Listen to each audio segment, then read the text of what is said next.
Мені түсінгенін қалаймын. Тұрмыстағы келіншекпін, жасына толмаған сәбиім бар.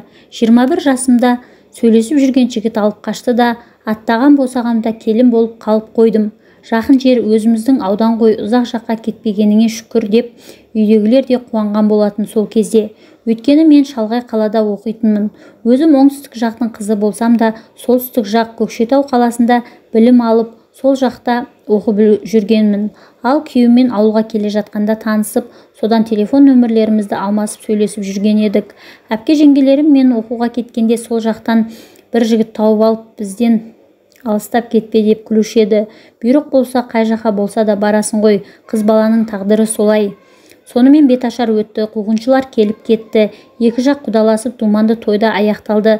Бір жыл өтіп сәбиімді өмірге әкелдім. Бесік тойын жасап берді де ата-енем.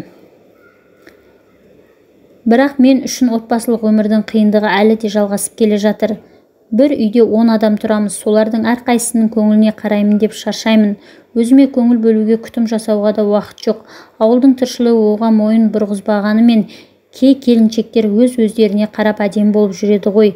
Ауылда тұрса да, күйеуімнің де маған деген қызығушылығы жоғалған сияқты. Екеуміз мүлде әңгімелесіп сырласпаймыз. Менен де кінә бар шығар деп алғашқы қадамды өзім жасап әңгіме айта бастасам, онымен ерлі-зайыптыларша сырласқым келсе де, ол басын ала қашады. Телефонын шұқылап, миымды ашытпашы, басқа істейтін жұмысың жоқ па деп ұрсып береді. Қызыма да, маған да мүлдем көңіл бөлмейді. Бұрылып та қарамайды. Содан кейін менің де көңілім қалды.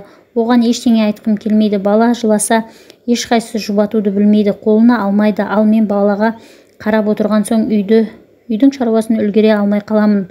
Ондай кезде қайынсіңлім міндетсініп, ақылап-үкілеп ауырдым деп жатып қалады. Қайнатам бар, ол да жағдайды түсініп, үйдегілерге бұйрық берудің орнына мені қаралайды. Баламен қол байланып отырғанын олар неге түсінбейді? Осы жағы мені қинайды, жүкеге тиетін сөздер шаршатады. Кекілжіңнен таусылмайтын көріністен шаршадым, бірақ ажырасқым да келмейді.